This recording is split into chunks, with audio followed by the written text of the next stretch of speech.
Bismillahirrahmanirrahim. Assalamualaikum warahmatullahi wabarakatuh. Al-Quran memang tidak menyampaikan secara detail dan spesifik tentang suatu ilmu. Namun dalam Al-Quran, Allah Subhanahu wa Ta'ala memerintahkan manusia untuk memikirkan kejadian-kejadian alam semesta. Artinya, manusia perlu mempelajari alam semesta dan Allah sudah berikan isyaratnya di dalam Al-Quran.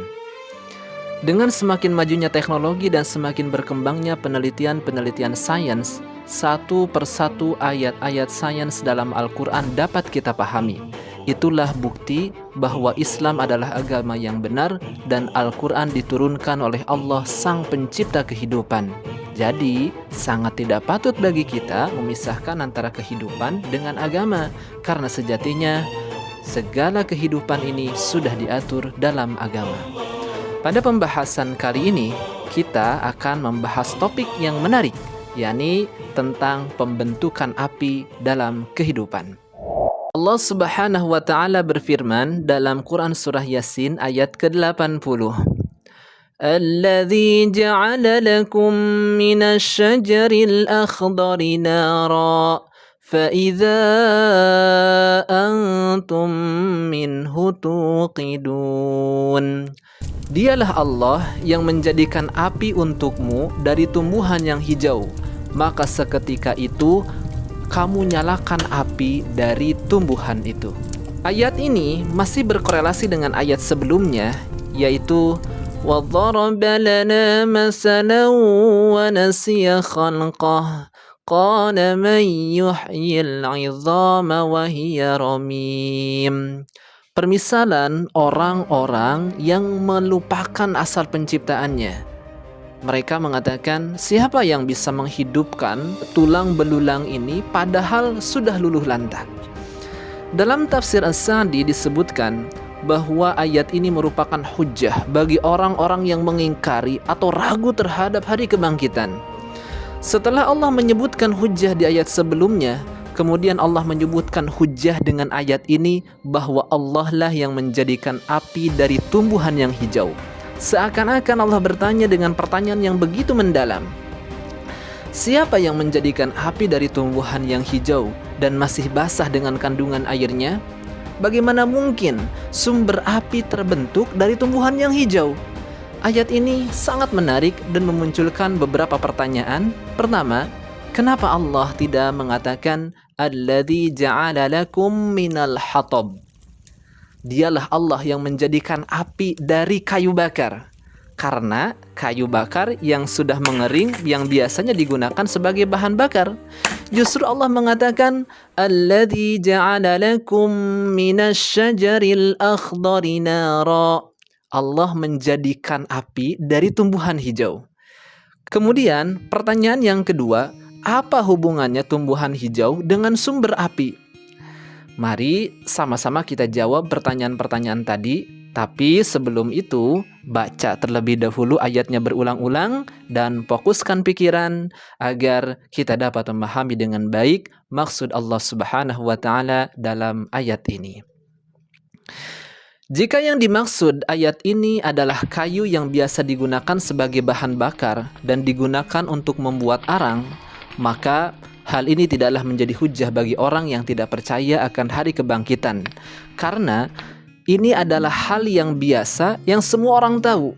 Padahal tujuan utama dalam ayat ini adalah hujjah bagi orang yang ragu akan hari kebangkitan. Begitu pula, kata yang digunakan adalah tumbuhan hijau, bukan kayu bakar. Padahal kebanyakan orang memahami bahwa kayu bakarlah yang menjadi sumber api. Pada saat ini, sudah menjadi fakta sains bahwa hasil reaksi fotosintesis dalam tumbuhan adalah karbohidrat dan oksigen.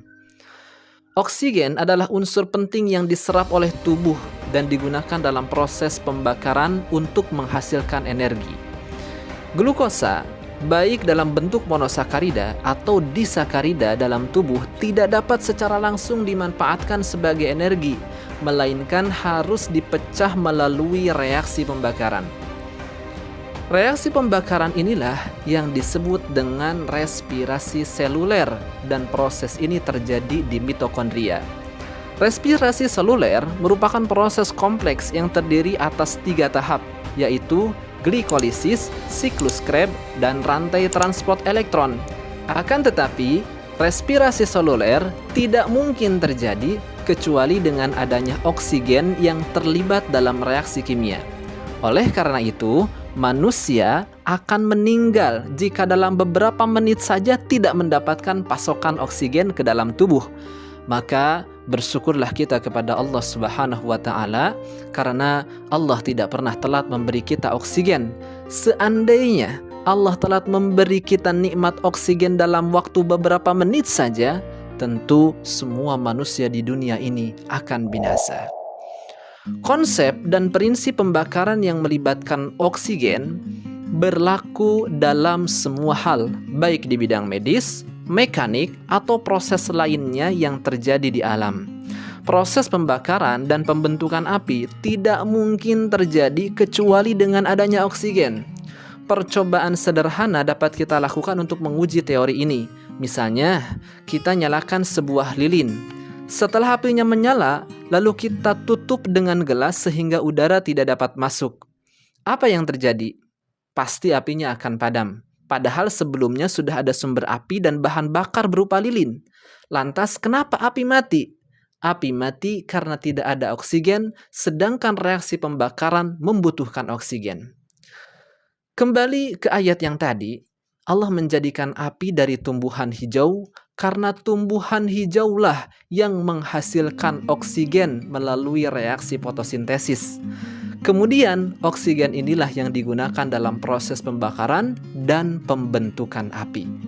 Sungguh luar biasa, Allah menyebutkan proses yang rumit dan kompleks ini 1400 tahun yang lalu dalam satu ayat yang indah.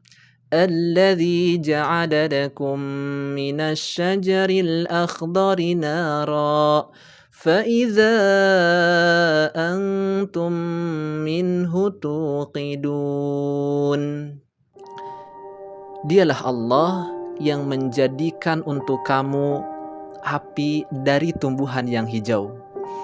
Itulah mengapa Allah memerintahkan kita untuk bertadabur terhadap ayat-ayat qauliyah dan ayat-ayat kauniyah, karena dengan wasilah itulah dapat membuka pikiran, mengungkap mukjizat ayat-ayatnya yang pada akhirnya akan menambah kecintaan dan ketakwaan kita kepada Allah Subhanahu wa Ta'ala. Demikian bahasan tentang pembentukan api dalam kehidupan. Sampai bertemu kembali di video selanjutnya dalam serial Islam dan Sains. Wassalamualaikum warahmatullahi wabarakatuh.